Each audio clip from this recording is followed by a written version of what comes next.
Welcome to the Crypto with Kash Cast, episode number 16.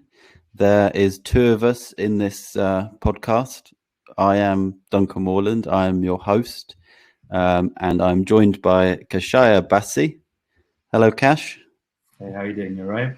I'm okay. For people that don't know, Kash runs a fortnightly cryptocurrency newsletter called Crypto with Kash. I forgot what it was called then, even though it's obvious. Where you recommend cryptocurrencies. You've built a portfolio for people. We've got a community. You do general updates on the markets, and we're moving into doing some stuff on sort of investing in riskier cryptos and some other interesting stuff as well, I think. How are you doing, Kash? Yeah, I'm doing pretty well. I'm doing all right. You're not in your usual room. What's going on? Yeah, I'm actually in Thailand at the moment. I've been here for maybe a little over a week now. Yeah. I was in Bangkok for a while, and now I'm just island hopping. Are you living the nomad dream? Is this the new? Yeah, somewhat. It's been good. So how long are you going to be there for, do you think, or is it indefinite? I think I'm going to stay here for another week or two. Due to COVID, you can only stay for 30 days anyway. Right. I'm trying to stay as much as I can. Yeah. When I got here, I had to quarantine. So that was, I only had to quarantine for a day though, which isn't too bad. But I've been trying to make the most of my time out here. Yeah. And we're going to talk a bit about that. So we got three things on our agenda today. We're going to talk about cryptocurrency in Thailand, your experiences of, do people care over there about cryptocurrency, that kind of thing. We're going to talk about an NFT launch. Is it Moonbird? Yeah. Yeah. And then just talk about the general market kind of action. So Thailand and cryptocurrency. Is everybody just using Bitcoin over there and like full crypto natives now, or is there still a way to go? Yeah, it's a good question. Interestingly, the hotel I was staying at was really close to like one of the tallest buildings here. And right at the top, the first thing I noticed is that they have an advert for one of the cryptocurrency exchanges here called BitCub. Right. And then as I've stayed here, I've seen that advert popping up absolutely everywhere. It's on every billboard, every single like 7-Eleven that you go into, which is like the Tesco over here. There's an advert of that same crypto exchange. It's on every bus, every train station. It's absolutely everywhere.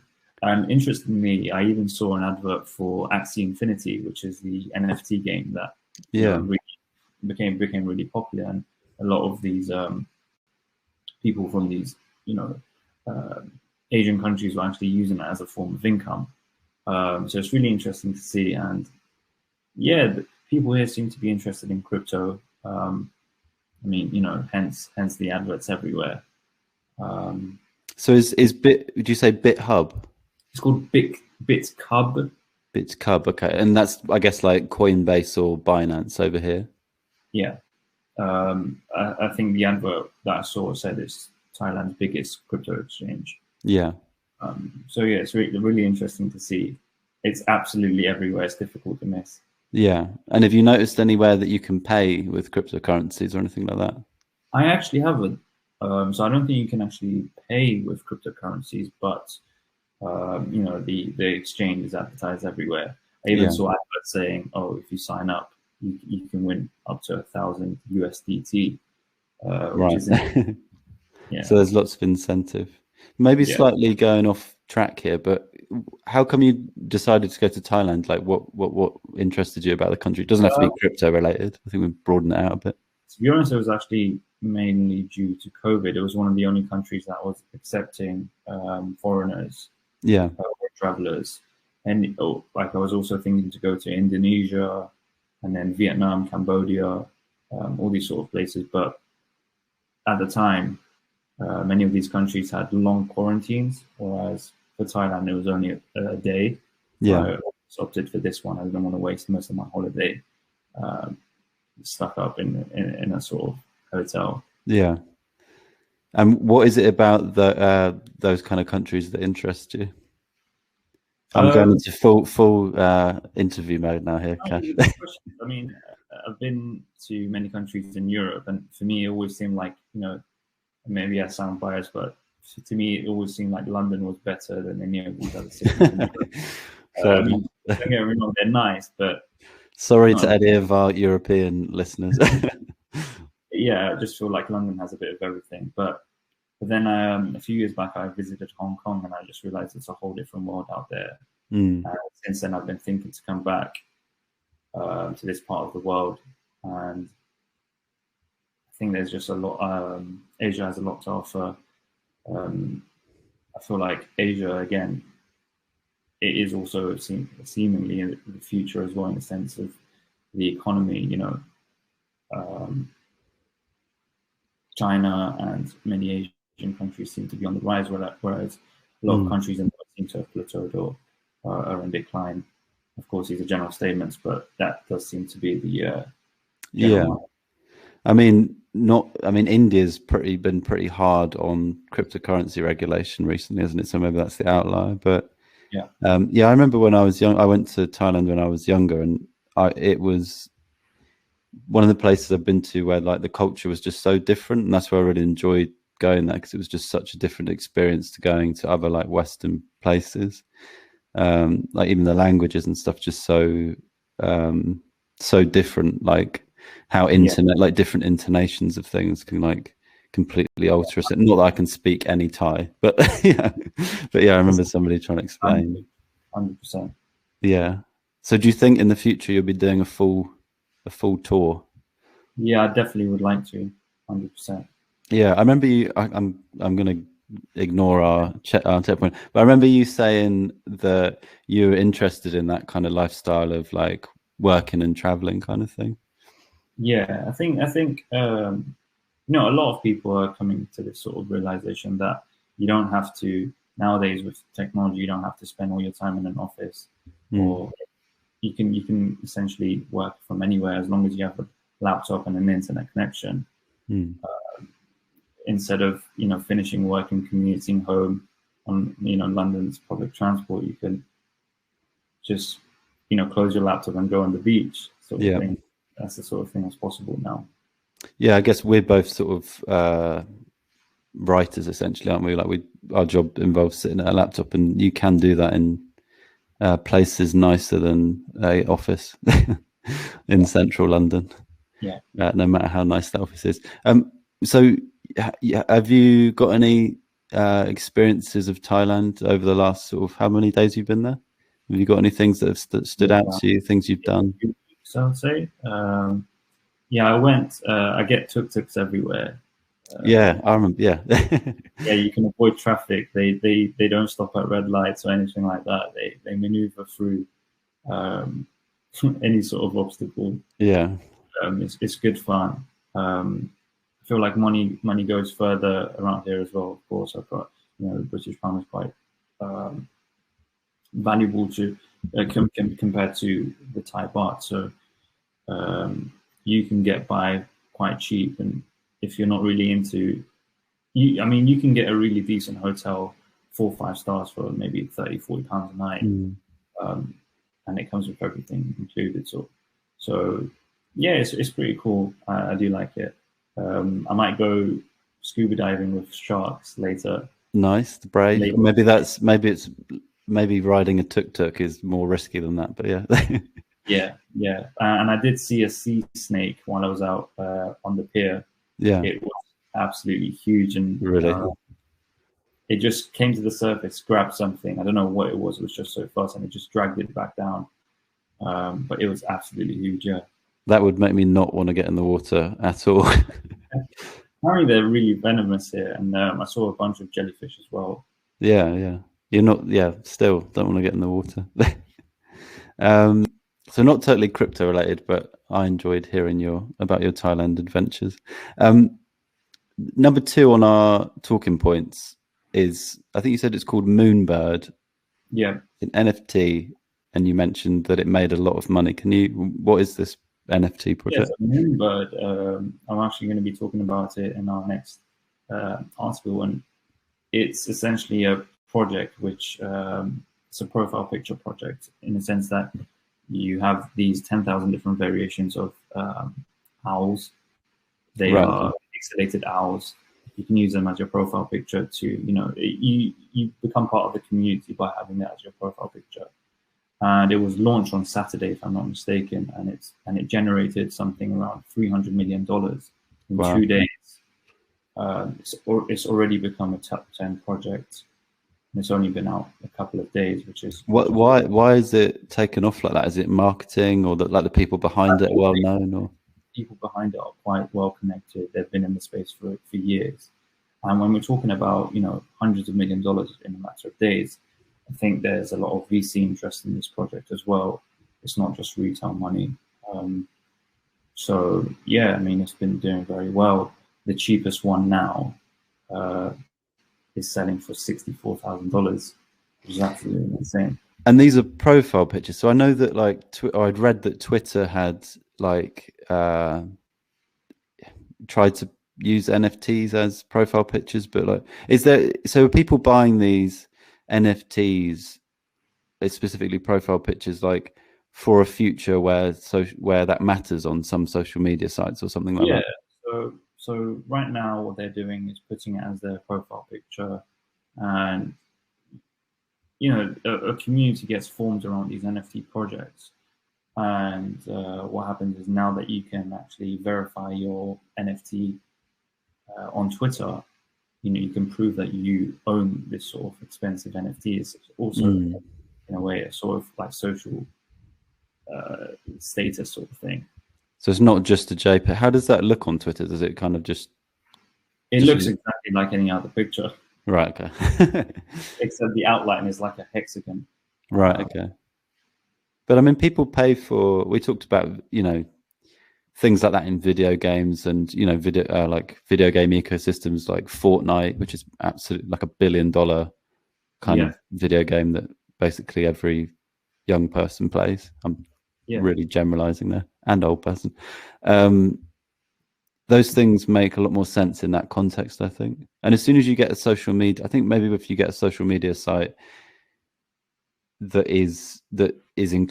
uses these things from the ground up, it's interesting, like Twitter kind of putting it in. But yeah, I mean, I still find it confusing. You've grown up playing video games and having to pay for, I don't know, cosmetic changes to your character, a different hat, maybe a Patagonia hat, or like you're wearing, or like a different colored hoodie, or like a special sort of gun. NFTs, I think, are going to be an easier sort of concept to grasp. And there's a lot of discussions around how in the future, maybe if you buy these, it will be an NFT and you won't even know it's an NFT. I think that's the thing. We talked before about, I think it's called Top Shot. It's like NBA kind of highlight reel clips that the NBA was selling, like the National Basketball Association in the States was selling, like limited numbers of these highlight clips that you could own. And when I looked at it, it was NFT. It's based on NFTs and blockchain technology, I think. And when I looked at it, that wasn't mentioned on the website because it was targeting like NBA fans, and they don't really need to know that. They just need to know there's 10 of these. It's a clip of your favorite, one of your favorite sporting moments, and you can own it. And it's a digital ownership that doesn't make sense to some people, makes a little bit sense to others, makes a lot of sense to other people, I guess. Yeah, exactly. I do agree with that. Did you get an owl? No, I didn't. A moonbird? No. I think at current prices, it's way above where, I don't know. It's a difficult one, but no, I didn't. Yeah. Maybe we can all chip in and get one. I know. Shall we talk about general cryptocurrency market action? Like what's been happening? Because the last podcast we did was about 2 weeks ago. So apologies to anyone that was waiting on the edge of their seat for the next one. So what's been happening in the last couple of weeks? Yeah, so actually Bitcoin was doing quite well. and it was dragging the market up with it. It went from, I think it was in the 30s all the way up to 42,000. And now it's fallen back down to around 41,000. So just below where it was. It was at 47 at one point, wasn't it? I don't think it got that high this recently. Right. Okay. Maybe back in the end of March. Yeah. So sorry. Yeah, the end of March it was around 47, and then it fell back down, and then it went back up to around 42. With the inflation data that came out of the US, a lot of investors started panicking and started selling their assets to because they were probably expecting that everyone else was going to do the same.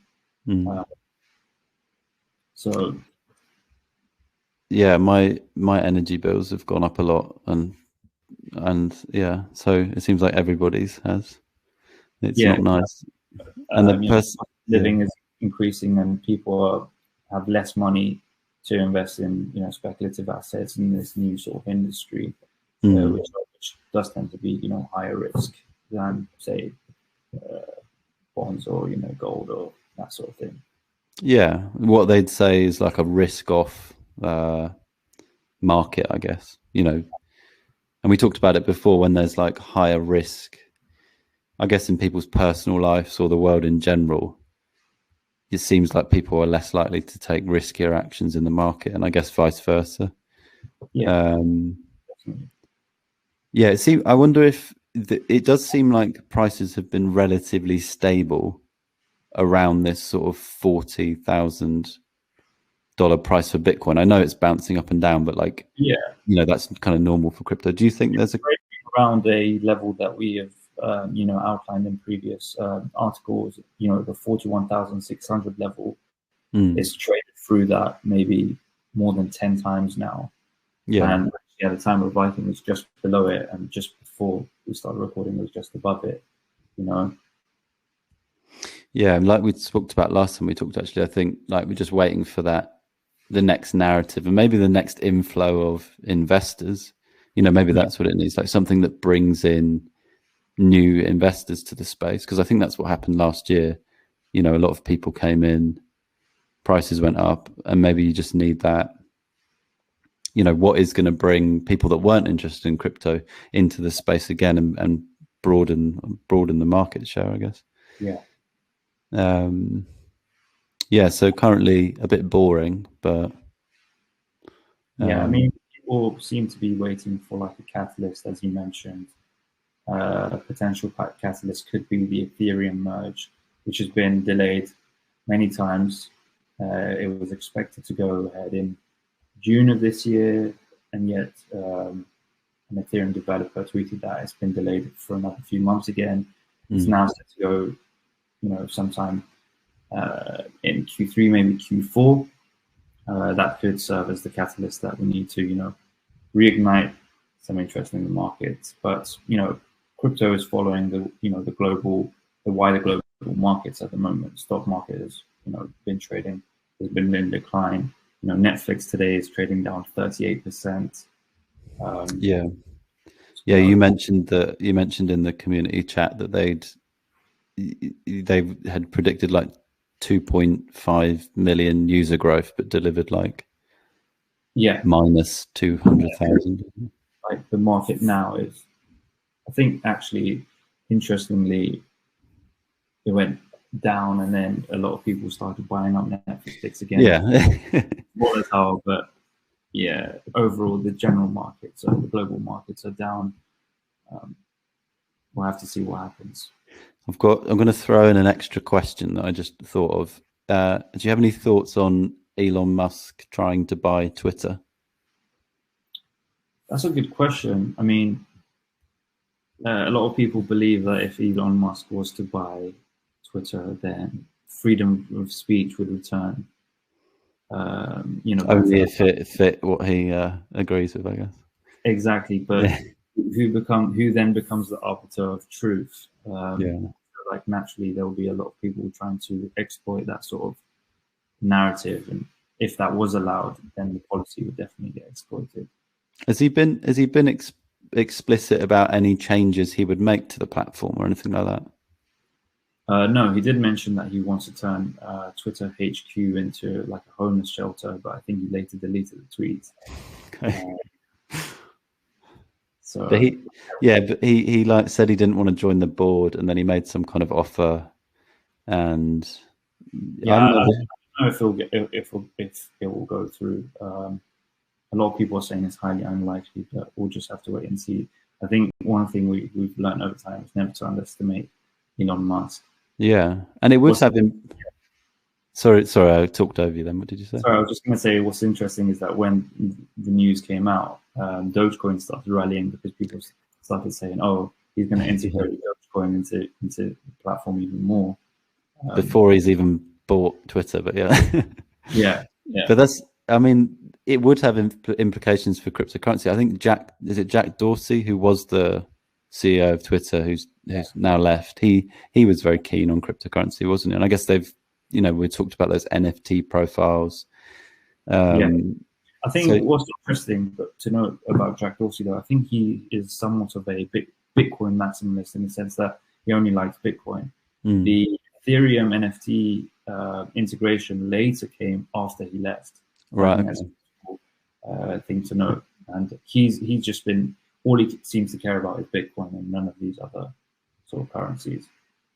A bit of a random question, but because there's layer 2's being built on Bitcoin as well. Yeah. Presumably to give it more functionality.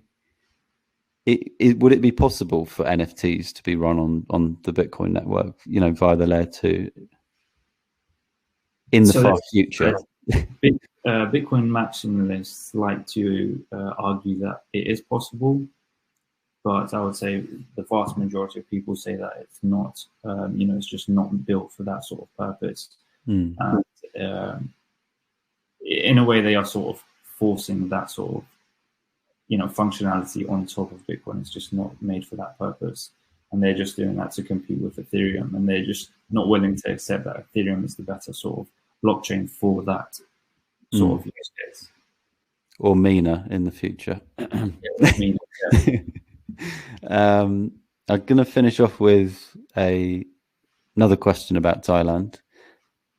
You said you're going to be there for a couple more weeks, maybe. Is there anything you've got on your to-do list that you want to do, or more of the same, or anything? I want to explore more of the city for sure. Today I found out you can hire a bike for around £4 a day, which is crazy. Yeah. So yeah, I definitely want to do that. Go scuba diving with sharks, maybe next week. Scuba diving is probably the best thing I've ever done. You've done it before, have you? Yeah, I've done it a few times now, and I think it's definitely one of the best sort of activities you can do on holiday if you haven't done so already. Definitely give it a go, and just see what I can find out here. I remember going to quite a few Buddhist temples actually, just looking around. Those were kind of amazing. Stuff like that I'm not going to find in Devon. Those things have definitely stuck with me. Yeah, for sure. I've already visited a lot of these temples, and they're beautiful. And the people were so. Little anecdotal story, but I got off the bus in a random place in Thailand, and it was really late at night, and it wasn't like a tourist spot, and I wasn't in the area that there was nowhere to sort of rent a room to sleep in or whatever. And a guy who was running a market stall outside his house, I was asking him for directions, and he realized that I was in the wrong place, and he just told me to hold on, and he went and shut up his stall, got his moped out, and then drove me to this place where I could get a room to rent.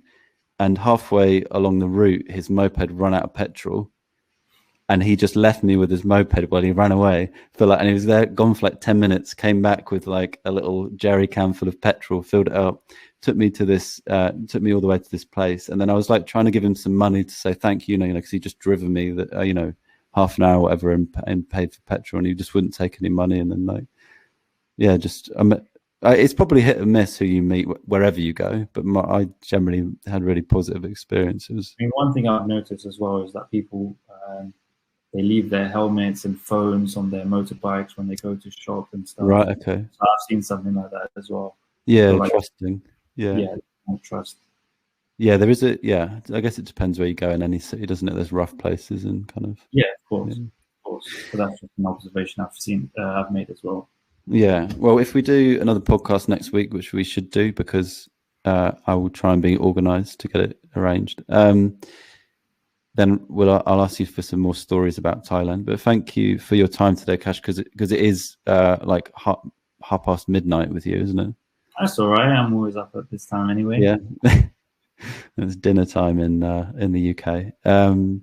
Yeah, thank you for your time. Thank you for everyone listening. If you enjoyed this, we appreciate if you drop us a like, subscribe if you want more. You can send us comments or emails or whatever, and we talk about whatever topics you like. If you're interested in joining the Crypto with Kash community, there'll be a link underneath the podcast. We're always looking for new members. There's probably some magical deal on right now that I don't know about, but yeah. Okay, and we'll call it a day there. Thank you, Kash. Awesome. Thank you. Take care. Okay, bye.